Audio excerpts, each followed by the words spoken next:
Welcome back. All right, so 6 games on this Friday night of NHL action. There, I'll turn that a little bit more that way, and that's why I have it turned the way that I do, because there's lights and stuff, and it's the only way to make sure there's no glare on the board. All right, so we're going to start things off talking about Detroit and Carolina. So it's Mrazek versus Anderson. I'm just going to say it. Peter Mrazek's been playing better in Detroit than he was in Chicago. We'll see if Detroit keeps him around for next season, but he has been better in terms of his numbers and everything than what we were seeing from Talbot and Lyon before Mrazek joined the team. So there's an early press by Carolina. The Wings get pinned down. It's really all Carolina early. The shots are 4-0, only 3 minutes in. Aho has a rush chance that saved. There's more pressure by the Canes at 6 minutes. The Wings press at 6.5 minutes, show a little bit of life there. Jost is denied. Mrazek holds. A lot of zone time for Carolina, although Detroit got better as the period went along in terms of preventing shots, preventing them from getting through. Crossbar for Slavin. The rebound's cleared. The Wings press with 5.5 minutes left. We have a power play for Carolina. There's a shorthanded rush by Seider. That power play's killed off, and then Detroit scores first. At 18:07 on a turnover, DeBrincat scores. Sherratt with the assist, so 1-0 Detroit. Wings press for another. They're up 1-0 after the first period, which seems to have made Carolina kind of angry. 20 seconds into the second period, Hall deflects one glove side to tie the game. Kotkaniemi and Roslovic with the assists. Teams trade rushes. Shots are 4-0 Canes at 3 minutes, so the same as the first period, except this time they got a goal out of it. Crossbar for DeBrincat. The Canes press at 5.5 minutes, and at 5:44, Roslovic tips in a net feed to give the Canes their first lead of the game. Kotkaniemi and Morrow with the assists. Canes press with 8 minutes left, and at 12:18, Chatfield scores from Walker and Jarvis. He wires one from the right circle. Shots are 10-4 Carolina with 6.5 minutes left. With 3:38 left, the Wings get a power play. That's killed off. The Canes press in the final minute, and they're up 3-1 after 2 periods of play. Third period, Canes press at a minute and a half. Good forechecking by Carolina, and then on an end-to-end rush, Rasmussen scores for Detroit to make it a 3-2 score. Mott with the assist at 2:53. Kane then has a shot that's held as the Wings are pressing to tie. We then get a power play for Carolina. That's killed off. Wings press at 6.5 minutes. Compher has a net drive chance that's held. Canes press halfway through the period. Casper has a sharp angle shot that's held. The Canes press with 5.5 minutes left. With 4 minutes left exactly, the Wings get a power play, and then with 2:14 left, they make it 6-on-4. After that power play's killed off and it's a 6-on-5, Robinson hits the empty net to make it 4-2. Brent Burns with the assist at 18:45. So Carolina wins this one. They go to 40, 22-4 with the win. With the loss, the Wings 31, 29-6. Shots on net favored Carolina in the first and second, 9-6 in the first, 12-6 in the second.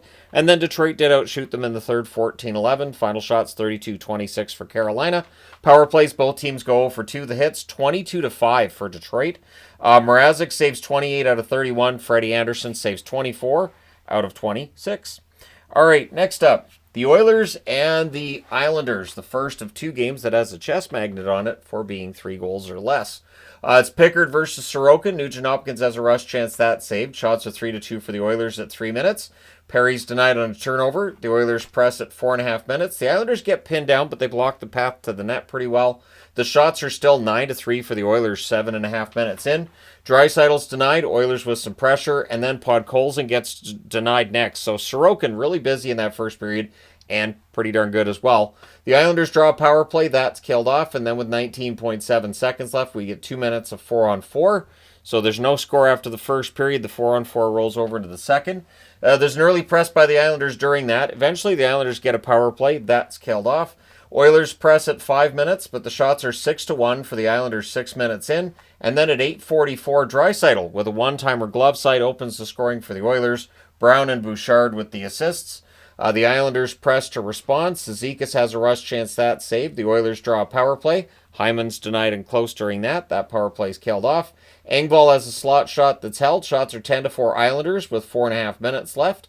A net feed to Palmieri gets picked off. The Oilers press with 2.5 minutes left, and with 1:35 left, the Oilers get a power play. So that runs to the end of the second period, rolls over into the third with the Oilers up 1-0. The Islanders finish the kill, and then at 1:21, Horvat on a 2-on-1 rush wires one to tie the game at 1. The Oilers would press to respond. Arvidsson has a one-timer that's blocked. Duclair with a near miss on a fast break. We get a power play for the Islanders. That's killed off. Shots are 4-3 for the Oilers with 9.5 minutes left. Brown misses an open net. The Oilers press with 3 minutes left. The Islanders press. They're kept to the outside. We're going to overtime. The overtime early control to the Islanders, but the Oilers steal. McDavid misses one wide. Bouchard's denied during this little press by the Oilers. Simon Holmstrom without a stick. Bouchard then has a wrister that's caught and held, so Holmstrom can get off the ice. In fact, at that point, the Islanders were just done. Cizikas thinks he scored, but nope, did not go in. And then at 3:52, Draisaitl does score. On a breakaway, he gets the second goal of the game. Pickard and McDavid with the assist, and Pickard with the nice headman pass to set things up. So there you go. The Oilers win this one 2-1 in overtime. They go to 38-24-4 with the win. With the overtime loss, the Islanders 29-28-8 on the season. Shots on net, 17-6 Edmonton in the first, 11-8 Islanders in the second, 7-5 Edmonton in the third. Both teams had 3 shots in the overtime. The Oilers the shot that matters. Final shots 35-25 for the Oilers. Power plays Edmonton 0 for 2. The Islanders 0 for 3. The hits 21-10 Islanders. Pickard saves 24 out of 25. Sorokin saves 33 out of 35. So excellent night for Sorokin. Just the team in front of him did not give him goal support. Next up, Dallas in Winnipeg against the Jets. Ottinger versus Hellebuck. There's a near miss for Lowry and close. Jets press at a minute and a half. The teams trade rushes. Somehow the shots always favor Dallas. The shots are 4-1 Dallas, 3.5 minutes in. Jets press at 6 minutes. Nemestikov has a rush chance that's saved. Connor to Velarde, there's a chance near the net that's blocked. And then at 8:01, Sandberg opens the scoring for Winnipeg. He scores from Scheifele and Connor. Blackwell then fires one wide on a rush. There's a net feed to Lowry. Near miss there. Shots are 6-4 Dallas with 8.5 minutes left. Near miss for Appleton on a net drive. And then at 17:02, after some good forechecking, Scheifele gets it to Connor. And that net feed is buried by Kyle Connor to make it a 2-0 lead for the Winnipeg Jets. Lindell's then denied in the final minute. It's 2-0 Jets after 1. Second period. Early press by the Stars. Velarde has a rush chance that deflects out. The teams trade rushes. Jets press at 2.5 minutes. DeMello has a shot that's tipped over the net. Shots are 3-2 Dallas at 4 minutes, but at 6:43, Kyle Connor gets the second goal of the game. Morrissey and Scheifele with the assists. It's 3-0 Winnipeg. Stars look to respond. Morrissey has a point shot that's blocked. Fleury has a shot held as the Jets press. Jets get more pressure with 6.5 minutes left. We then get a power play for Dallas. That's killed off. And then Smith fires one wide as the Stars get some pressure later in the period, but it's 3-0 Winnipeg after 2. Third period, Rantanen misses one wide as the Stars press. Shots are 2-0 Dallas at 2.5 minutes. Granlund fires one wide from the slot, and then at 7:26, it's a wrister pass to screen. Barron gets credited with the goal. DeMello and Iafallo with the assists. It is a 4-0 lead for the Winnipeg Jets. Shots are 5 apiece at the half. Jets press with 8 minutes left. Ehlers has a chance that's kicked aside. Stars press. The Jets block. Smith has a screenshot that's caught and held, and then Dallas would spoil the shutout. At 16:11, it's Marchment from Dodonov and Ceci to make it 4-1. Jets get a power play, though, in the final 2 minutes. That ends the game. Your final score is 4-1 for Winnipeg. They go to 46-17-4 with the win. With the loss, Dallas 42-21-2. Shots on net, 9-6 Dallas in the first, 8-4 Dallas in the second, 12-8 Winnipeg in the third. Final shots 25-22 for Dallas. Power plays, both teams go 0 for 1. The hits, 35-17 for the Jets. Ottinger saves 18 out of 22. And Hellebuck saves 24 out of 25. Time for board number 2. All right, Colorado and Calgary. So Wedgwood versus Wolf. Manson has an end-to-end rush that saved. The Flames press. They're kept to the outside. Shots are low in this one, starting off 1 apiece. 4.5 minutes in. Coleman's denied. Wedgwood holds. And that was the last shot for Calgary in that period. Avs press with 8 minutes left, and at 13:21, Lindgren. With one that goes past a screen and deflects in. He scores from Colton. So that's Ryan Lindgren's first goal as a member of the Colorado Avalanche. Shots are 4-2 for the Avalanche with 5 minutes left. Girard has a shot that's blocked as the Avalanche press. Flames press with 2 minutes left. Avalanche get some pressure in the final minute. It's 1-0 for Colorado after 1. Second period, early press by the Flames. Nichushkin's denied on a rush. The Avs press at 4 minutes. Taves has a tip shot that's held. We get a power play for Colorado. That's killed off. 1 shot on net. Shots are 4-1 for the Avs at 7 minutes. In fact, halfway through the game, Calgary had 3 shots. So this is where the whole argument of how Wolf keeping the Flames' hopes alive definitely gets a boost, because 3 shots, and they're only down by 1. Penalty shot from McCarr, and Wolf just outweights him there, so that does not score. Nelson has a net drive that's held. There's some pushing, and then at 15:24, Kelly wires one from in close on a rush. O'Connor with the assist. It's 2-0 Colorado. Abs look for another. There's a press by Colorado with 3 minutes left. In the final minute, the Flames get some pressure. It's 2-0 Colorado after 2. Third period, Anderson misses an open net. The Flames press at a minute and a half. Kiviranta has a net drive that's blocked. And then at 3:08, Coleman buries a rebound from the doorstep. The assist to Coronado, and I think they said that's Coleman's first goal in 15 games or something like that.